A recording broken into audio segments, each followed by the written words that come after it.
Helmet ছাড়া, registration ছাড়া, driving licence ছাড়া মোটরসাইকেলে তেল দেওয়া হবে না। এই যদি সিদ্ধান্ত হয়ে থাকে, তাহলে যে মোটরসাইকেলগুলোর রেজিস্ট্রেশন নাই তারা কোথা থেকে তেল পাবে, কিভাবে তেল পাবে?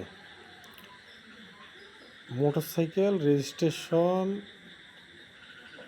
যদি সহজলভ্য করা হতো, যখন একটা মোটরসাইকেল শোরুম থেকে বের হয় ঠিক তখনই যদি মোটরসাইকেলের মূল্যর সঙ্গে রেজিস্ট্রেশনের মূল্য ওখানে নেওয়া হতো, তাহলে মোটরসাইকেল চালকরা এই ভোগান্তিতে পড়তো না।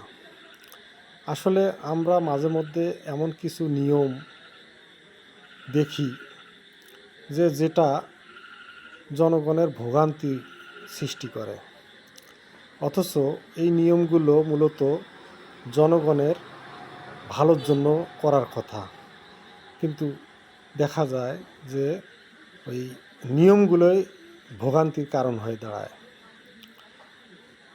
আসলে মূল ভোগান্তিটা কোথায় সেইটা আমাদের খুঁজে বের করা দরকার। বিদেশ থেকে কতটুক তেল আসছে, আমাদের চাহিদা কতটুক, চাহিদার বেশি তেল আসছে কি না, যদি এসে থাকে সে বাকি তেলগুলো কোথায় যাচ্ছে, এইটা হচ্ছে মূল বিষয়।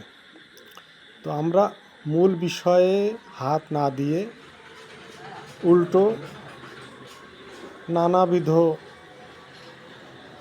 সিদ্ধান্ত নিয়ে ফেলি, যেগুলো আমাদের ভালোর চেয়ে খারাপই হয়ে যায়।